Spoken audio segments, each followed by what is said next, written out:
kelompok ketiga. Jadi kelompok ketiga ini yang pada gagal ginjal. Nah, pasti kita pernah ketemu ya pasien dengan gagal ginjal. Kira-kira apa pengaruhnya terhadap dislipidemi?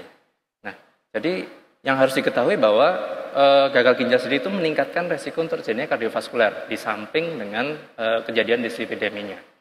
Seperti itu. Jadi dan juga pada pasien gagal ginjal itu ada namanya non-traditional risk factor. Nah, ini yang disebabkan karena banyaknya metabolisme racun yang harusnya dikeluarkan oleh ginjal, namun tidak bisa dikeluarkan karena adanya gagal ginjal. Jadi ada perubahan metabolisme dari proteinnya.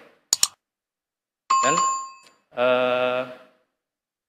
jadi gagal ginjal itu juga ada perubahan metabolisme lipid yang spesifik. Jadi profil lipidnya berubah dan biasanya spesifik. Contohnya misalnya di sini ya, kita lihat CKD stage 1 sampai 4, bahkan sampai 5 ya maksudnya. Jadi yang belum dialisis itu untuk total kolesterolnya, dia biasanya kan trennya meningkat. Kemudian LDL-nya trennya meningkat, HDL-nya trennya meningkat, non-HDL-nya menurun, kemudian kolesterolnya meningkat. Trigliserida juga meningkat. Jadi semakin bertambahnya staging dari CKD-nya, itu trennya nanti akan jadi perubahan yang seperti ini. Namun, setelah menjalani dialisis, itu biasanya nanti akan turun. Seperti itu. Nah, dijelaskan di literatur, itu kemungkinan disebabkan karena pertama karena penggunaan heparin pada proses dialisis. Cuman masih didebat, ya, jadi belum tegak. Kemudian yang kedua, karena dialisernya, mungkin berkaitan dengan dialisernya, tapi juga itu belum sepenuhnya benar. Jadi ini adalah perubahan-perubahan metabolisme lipid yang bisa terjadi pada pasien CKD. Lalu bagaimana tata laksana dislipidemi pada pasien CKD? Yang belum dialisis itu masih disarankan ya untuk menggunakan statin. Jadi kalau usianya di atas 50 tahun, ya CKD 1 sampai 5, itu bisa diberikan statin pada yang GFR-nya lebih dari 60. Atau kombinasi statin dengan ezetimibe kalau GFR-nya kurang dari 60.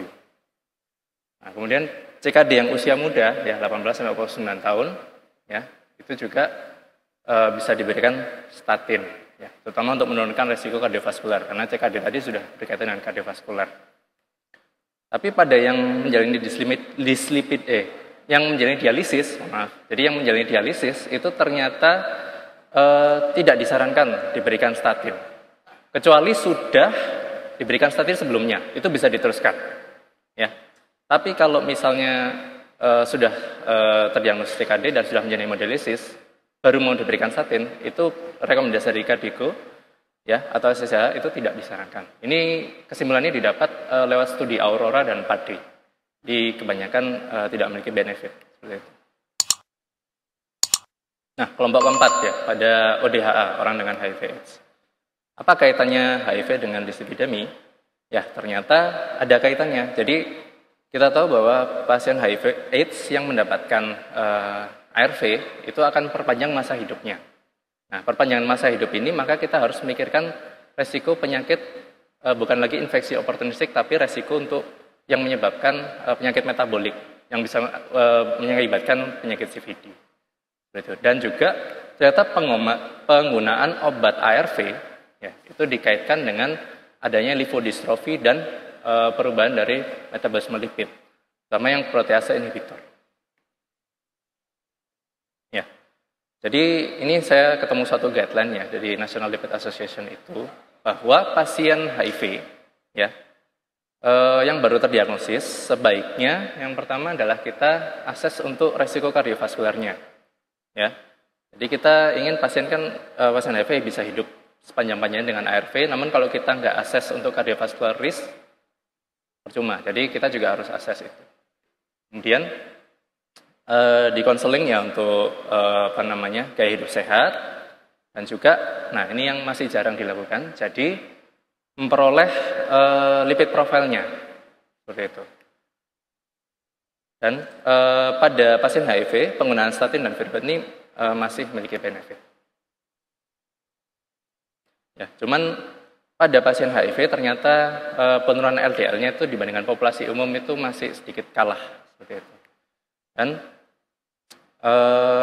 juga pada pasien-pasien HIV yang menggunakan ARV ya, terutama protease inhibitor, lopinavir ritonavir itu sebaiknya dosis statinnya dikurangi, karena itu akan meningkatkan metabolisme statin kalau tidak dikurangi. Nah, peningkatan metabolisme statin ini bisa menyebabkan efek samping, bahkan rhabdomyolysis pada pasien-pasien yang menggunakan protease inhibitor.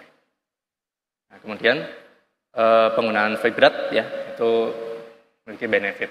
Ya, jadi dia bisa menurunkan kadar trigliserida. Jadi kalau pasiennya kadar trigliseridanya yang berlebihan, itu bisa digunakan fibrat. Nah, yang terakhir. Nah, jadi yang terakhir. Kelompok kelima ini adalah adanya disparitas pada ras ya. Kebanyakan studi-studi itu untuk rasnya adalah ras yang white non-Hispanic, jadi Kaukasia ya. Nah, bagaimana dengan studi-studi atau bagaimana dengan populasi yang bukan white dan non-Hispanic, seperti Asia gitu misalnya, itu bagaimana? Ternyata beda. Jadi pada populasi Asia dibandingkan dengan Kaukasia itu ada peningkatan resiko kardiovaskuler. Dan statin ya, terutama populasi Asia, penggunaan statin itu untuk mencapai efek terapeutik yang sama dengan Kaukasia itu ternyata diberikan dosis yang lebih rendah. Dari beberapa studi ya, tidak semua studi. Kemudian apa yang bisa menjelaskan ini? Adanya genetik polymorphism yang bisa menjelaskan. Jadi adanya kebutuhan statin yang lebih rendah dosisnya, kemudian adanya peningkatan ICVD. Dan ini adalah salah satu data yang didapat dari Amerika ya. Jadi kita bisa lihat persentase populasinya, terutama Asia ya, dan natif, itu adalah persentase yang paling rendah.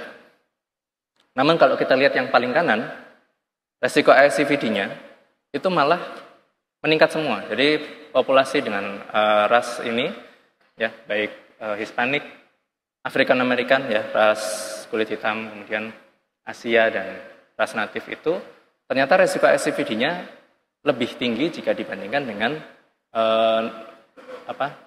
ras kulit putih, jadi white non-Hispanic. Lalu bagaimanakah pendekatannya? Jadi pendekatannya kalau kita menggunakan kalkulator ICVD, ya ICVD 10 year risk itu kebanyakan kalau sudah pernah menggunakan itu biasanya ada kolom ras di situ. Nah, namun kalau yang dimasukkan ras itu adalah white atau non-Hispanic, itu maka akurasinya kurang.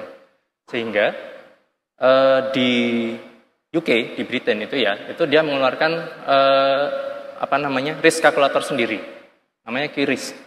Nah, ini pilihan rasnya lebih lengkap. Nanti coba dokter-dokter sekalian bisa coba untuk memasukkan ini ya, untuk menghitung seberapa resiko ICVD pada pasien-pasien dokter sekalian. Ya, terus juga ternyata itu tadi ya, ada perbedaan efek statin pada populasi Asia jika dibandingkan dengan populasi white non-Hispanic. Jadi ada studi ini di Jepang ya, itu pemberian statin ya, cuma 5 mg per hari, itu memiliki efek penurunan LDL 26% dalam 26 tahun. Nah, efek yang sama itu kalau populasi Kaukasia itu dibutuhkan atorvastatin yang dosis moderate intensity. Nah, ini juga ada penelitian oleh WHO, ya, intinya adalah penggunaan statin atau atorvastatin itu lebih banyak yang mencapai target dibandingkan dengan populasi yang white non-Hispanic atau Kaukasia tadi. Nah, jadi untuk kesimpulannya, saya kira memang ada perbedaan antara populasi khusus dengan populasi yang memiliki manfaat untuk statin benefit group. Sehingga apabila dokter sekalian memiliki pasien-pasien yang masuk ke dalam populasi khusus, maka ada baiknya untuk mempertimbangkan apa yang telah disampaikan tadi. Seperti itu. Jadi karena ada bedanya, kemudian mudah-mudahan kedepannya mungkin ada penelitian-penelitian yang bisa melibatkan populasi-populasi khusus ini sehingga dibentuklah rekomendasi yang lebih baik lagi. Saya kira itu yang bisa saya sampaikan. Kurang lebihnya saya mohon maaf. Terima kasih.